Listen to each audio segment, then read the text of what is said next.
Welcome to Your Need to Know. I'm your host, Catherine Reed, and today we're going to be talking about gun violence prevention. And my first guest today is the Reverend David Miller of the Unitarian Universalist Congregation of Fairfax.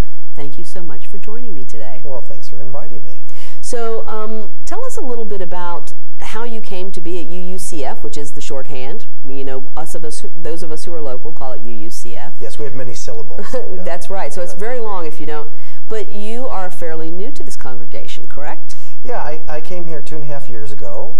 I came from Solana Beach, California, which was just outside of San Diego. I'm actually from the Chicago area, but that's where I was in my ministry. And I was in that ministry for 6 years. And I moved here 2.5 years ago in August or July. Right, and that's kind of a leap from California to Virginia. I mean...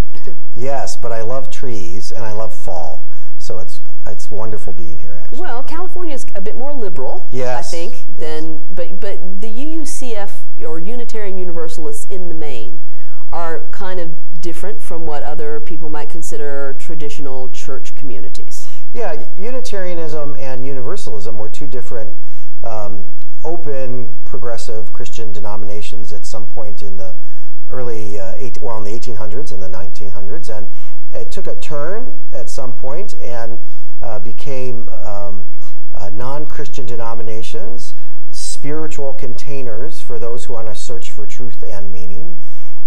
It was turned a good deal towards humanism and exploring spirituality in ways that still look very much like the Protestant church roots that we have in the format of how we do things. On Sundays, we have potlucks, we have committee meetings, we have all those things. But we do it more as a search for truth and meaning based upon a wider degree of spiritual input. You know, I think that's a nice marrying of things that are comfortable for people, the expectation of how they connect with a certain community of people, and the fact that it's not this kind of rigid, ideological, doctrine-driven, religious context. Yes, we call ourselves actually a covenantal faith. We covenant together in sacred agreement to be together in our congregations, as opposed to a dogmatic faith. We don't have a creed or a creedal test in order to be a member of the congregation. So it's basically come as you are. Well, yeah, come as you are. All are welcome, absolutely. We always are working to be as open, as welcoming as we can. We're all challenged with that. We're working on that as best we can, and we spend a lot of time reflecting on that ourselves and a lot of time trying to reach out into the community. So we're going to pivot now to how gun violence prevention has been embraced by the people in your church community, the UCF community, and how you have tried to lead on this issue. Yeah. From you're the senior pastor. Yes. You're in the leadership role. You're kind of at the head. How has that developed? Well, before I came here, I was very disturbed by the level of violence and the use of guns as weapons of such mass killing in our country. And I started to work on this issue long before I got here. In fact, I was at a city council meeting in Solana Beach, and we were trying to put forth, after one of the many shootings, we were trying to put forth a resolution. And we were met, there were 3 of us. We were unprepared for what was going to happen because 50 people showed up to support the local gun store. And during the course of that conversation, we went outside and I met the local gun store owner. And we decided to have a sit down where we had lunch and talked. And it got coverage by the local Fox affiliate because we tried to be civil with each other. And at some point in time, unfortunately, once that story aired, he told me he couldn't speak to me anymore. And it was very disappointing. And I assume, I never know, because I never heard back from him, that there was probably pressure on him not to discuss things that he believed in, like universal background checks.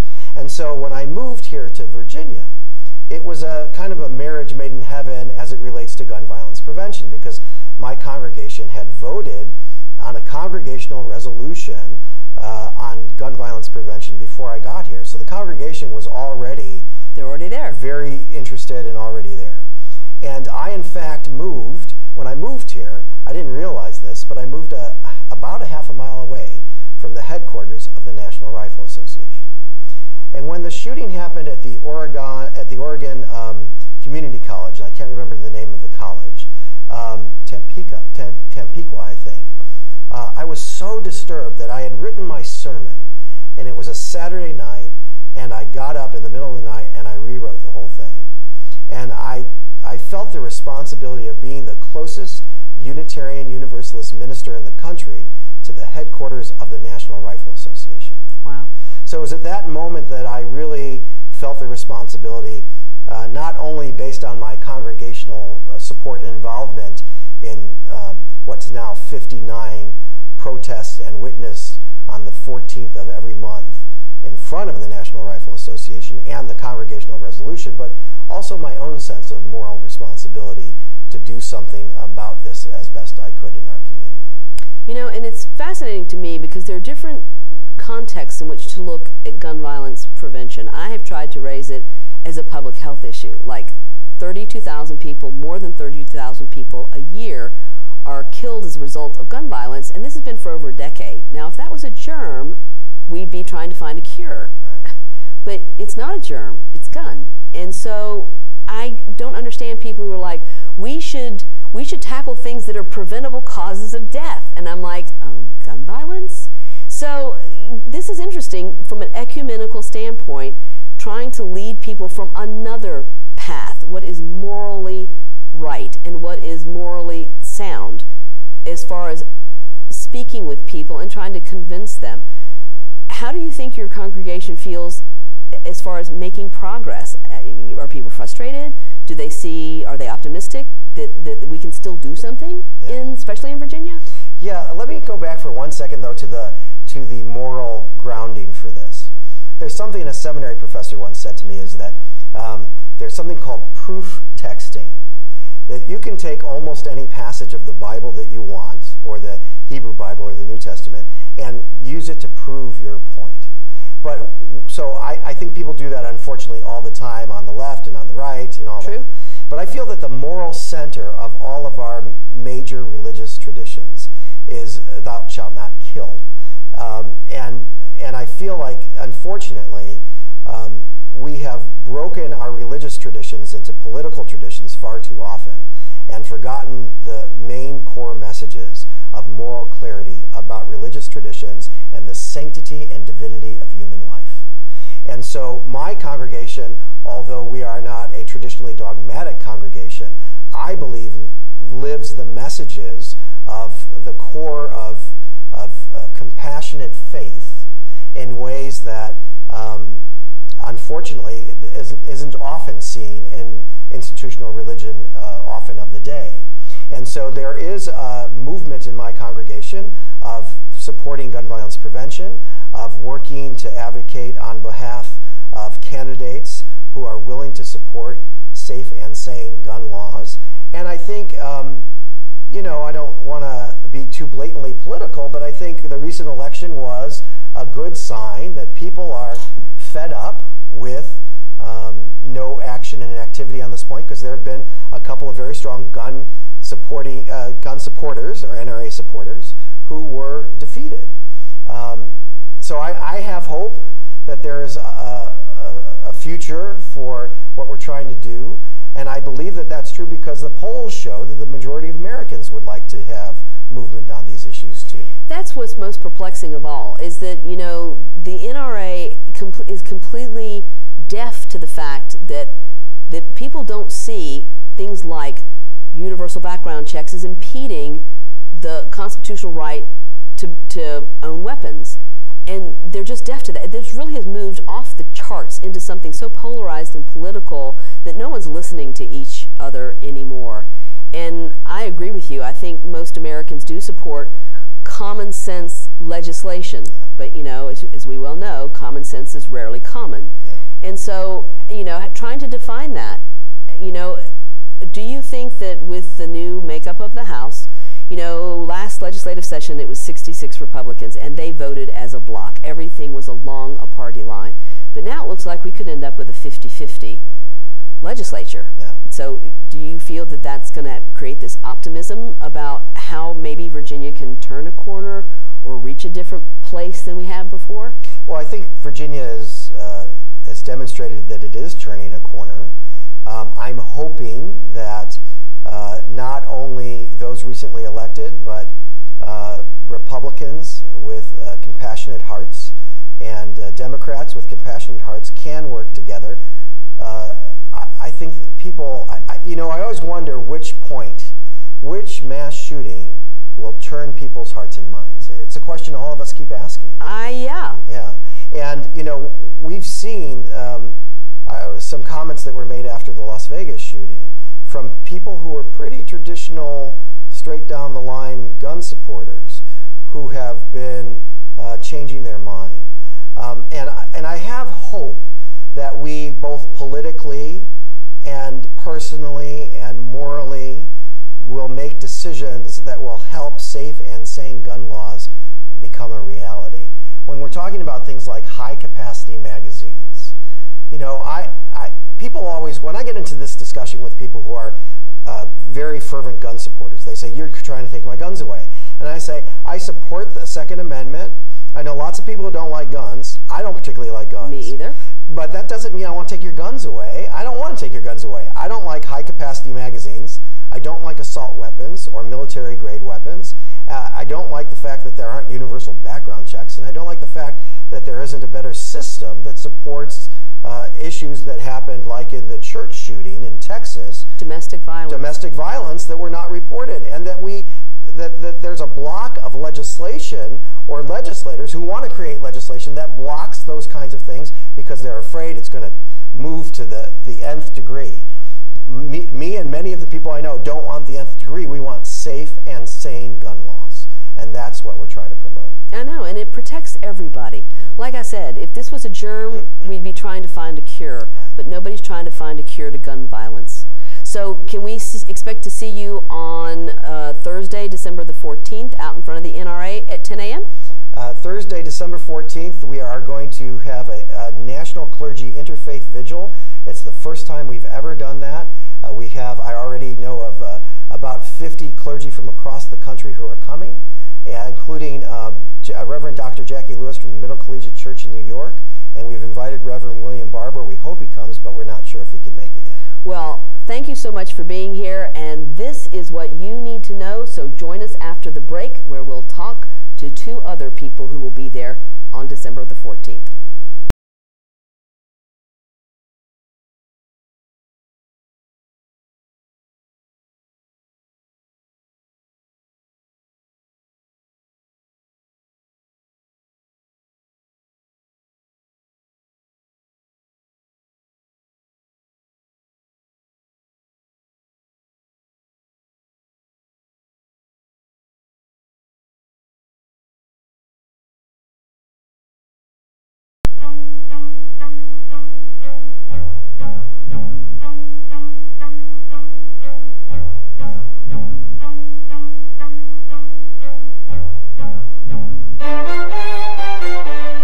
Welcome back to Your Need to Know. I'm your host, Catherine Reed, and joining me in this segment are Lori Haas and Julie Keller. Thank you, ladies, so much for being here. Thank you for having us. So, Lori, your involvement is unique probably to a lot of activists, and so kind of walk us through how you came to this gun violence prevention movement. My daughter Emily was shot and injured at Virginia Tech in April of 2007. Gratefully, she survived and is doing well today. I like to share that with people. All of the students who were injured at Virginia Tech, went back and got their degrees and have, in most situations moved on with their life. But it exposed me to the shallowness and ineffectiveness of the gun laws in Virginia and across this country. And I became involved as a volunteer. I am now the Virginia State Director for the Coalition to Stop Gun Violence. I have been for many years now, 8 or 9 years, I believe. And I do this work across the Commonwealth. during the General Assembly, advocacy work outside of the General Assembly, consulting for people who want to understand, what policies are effective and, what we can do to save lives and to prevent future gun violence. Well, and that is, gun violence prevention. And so Yes. your work with the Northern Virginia chapter of the Brady campaign, how did you come to be there, and what is the driving force for you? Well, like so many women, I became energized on this movement as a result of the Sandy Hook shooting. I always had cared deeply about the issue, but I just couldn't wait anymore. I had to find a way to make a difference. And I found Brady Campaign, and I also volunteer with numerous other groups whenever they'll have me. And I think that's important. So, having boots on the ground in Northern Virginia and having you down in Richmond really working on the legislative piece of this, which has been, over the last 10 years, almost an impossible hurdle to get over. And I'm not telling you that because you know that. So the makeup of the legislature looks like it's going to change dramatically starting on January 10th when we go into session. What is on your wish list? What do you think that might be achievable at this point? The issue of gun violence knows no background, it knows no victims, it knows no party, knows no gender. People are injured by gun violence every day in the Commonwealth. We have annually well over 900 gun deaths. That's suicides, homicides, other, which is accident or justifiable. We need a comprehensive approach to reduce gun violence in this country. We need to look, of course, at background checks. They're kind of the linchpin of that undermines and holds up other policies. Things like preventing domestic violence abusers from easy access to firearms, possession, transport, or purchase. And we need to disarm domestic violence abusers. We understand that there are people at certain times in their life that might be suffering through crisis, and we need to temporarily remove their firearms. We need to make certain that persons who are adjudicated with a severe mental illness have the help they need, and one of the ways to do that is to separate them from their firearms, make certain that they get the help they need. We also understand that child access can be a dangerous combination. If you're not securing your firearms, then you're putting your family and children and other children at risk. We understand that if we look at behaviors and risky behaviors and the future risk of violence, we need to be disarming those people. And the evidence is great. A former act of violence is the largest predictor of future violence, and we need to disarm those people. And underneath all that, again, is background checks. We can prohibit somebody from purchase and possession, but if they can easily go around that prohibition by walking into a gun show, by going on the street corner, and frankly going online, then we're not doing our job. So clearly we want universal background checks, and there are other things. We may not get everything in year 1 or year 2, but we need to look at gun violence as a whole in this country. What does the evidence show us, and what direction do we head? And it's a multi-layered approach. We want to prevent day in and day out shootings that happen across the Commonwealth. And gun deaths, gun homicides are going up in some of our more populated areas. And that's not good. It continues to be a problem in Richmond, but I think one of the saddest cases from this past year was the 3-year-old who picked up a loaded handgun from a coffee table at his daycare and shot and killed himself. So, one of the campaigns that I've heard about is the Just Ask campaign. So, these are things even beyond legislation, Julie, that people can take common sense actions for themselves. Absolutely, absolutely. It's the Ask campaign, and it's a brainchild of the Brady campaign, and it's so perfectly innocent. Your child is going to somebody's house. You ask them, my child's allergic to peanuts, make sure she doesn't get peanuts. Do you have a swimming pool? I need to tell her to stay away from the swimming pool. And do you have a gun in your home? And if they have a gun in their home, you say, do you lock it up? And if they don't lock it up, then you say, I'd like your child to come play at my house. These deaths, I think there's about 1 a week of a child killing themselves or another child. They're so especially tragic. They're so unnecessary. They ruin the child's life. They ruin the parent's life. My sister has a neighbor who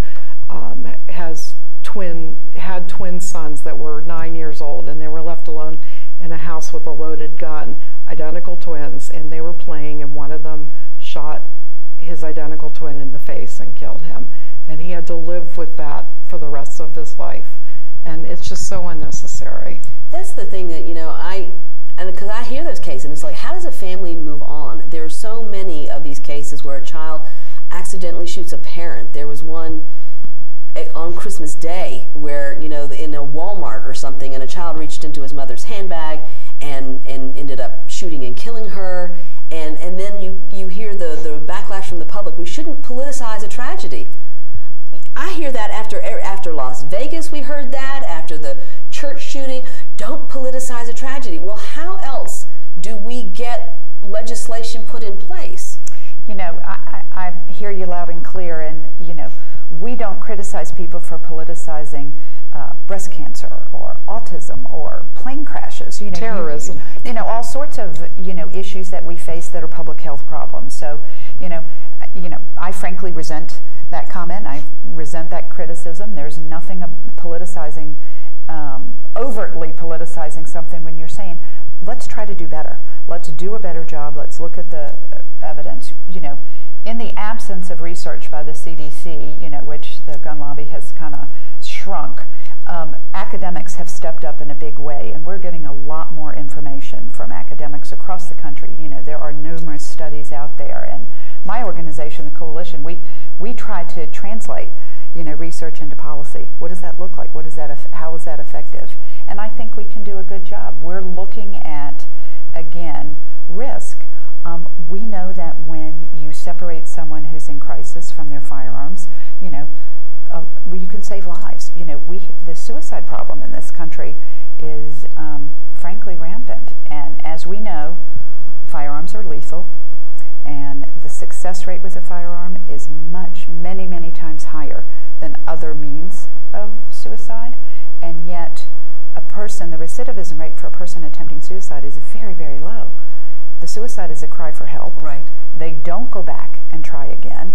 They get the help they need and hopefully live a productive and healthy life. We'd like more survivors, so we'd like to reduce access to firearms by people at risk, including those who might be in crisis or who have been adjudicated mentally ill. And children, they're deadly weapons. They are deadly weapons. We know that. It's a sad reality.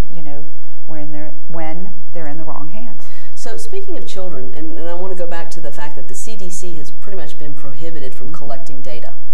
But let's talk about pediatricians. It's my understanding that pediatricians also don't ask about whether there are guns in the homes of their patients. Well, that is coming out of a case in Florida. Physicians can ask, and they won that court case. The state of Florida tried to pass a law that said pediatricians could not ask their clients about firearms in the homes. The law was passed, the Pediatricians Association or some group down there filed suit, and they won in the long run. You cannot couch somebody's, First Amendment freedoms cannot be trampled on because of the Second Amendment, or so people say. And, this is a safety issue. The gun lobby wants to mitigate any common sense policies. They want to abandon, the evidence. They want to sell more firearms, at risk to my family, your family, our communities, the Commonwealth of Virginia and the country. It's all about the almighty dollar. The CDC is not technically prevented from collecting data. The CDC shares deaths by all sorts of manners, different diseases and different accidents and different deadly weapons. What the CDC can't use is, the way the language is, if I understand it correctly, is they're not allowed to do gun control. So, the CDC can do a lot of things, and they're stepping up and doing more, and we expect them to do more. But again, in the absence of good data, academics have stepped up in a big way, and we're very grateful for that. I think the media has too. I remember seeing an article, I think it was 2015 data that said toddlers had killed more Americans than terrorists. Yes. Are you guys familiar with that? Yes. I quote that all the time. Yes, right? We do too. It's absurd. And it's factually correct. I haven't looked at the numbers in recent years, but for several years there running, you know, more children under 5. Right. More preschoolers that's were what they killed couch by as- guns Yeah. than police officers. Wow. No. Wow. And you know, police officers, That's their line we of love duty. that. It is their line of duty. They have the type of training. They put on the uniform every day, and they understand that risk, and they you know, train to mitigate that risk. And yet, even putting themselves out there and in these dangerous situations, more preschoolers died in firearms. I know in you know, several years running than police officers. You know, what have we crazy. become? That is crazy. You know, we regulate everything in this country. That's true. Sale of alcohol. We regulate tobacco. everything. Yep. We can regulate the sale of firearms so that law-abiding citizens still have access to their firearms, but we can do a better job of regulation so that people who are at risk don't. Julie, tell me about the license plate here in Virginia that we're trying to get approved through the legislature. There's a minimum number of people, I believe, that have to sign up and commit to the license plate before it can even go to the floor for a vote. That's correct. We need 450 signatures, 450 applications. We've been working on this. There's a woman named Carol Luton in Falls Church who's been working on this tirelessly for a couple of years. We are about 54 applications short. So we can really make this happen this year. They say stop gun violence on the bottom, and it's a great way to get your message across. And how can people find the application for that?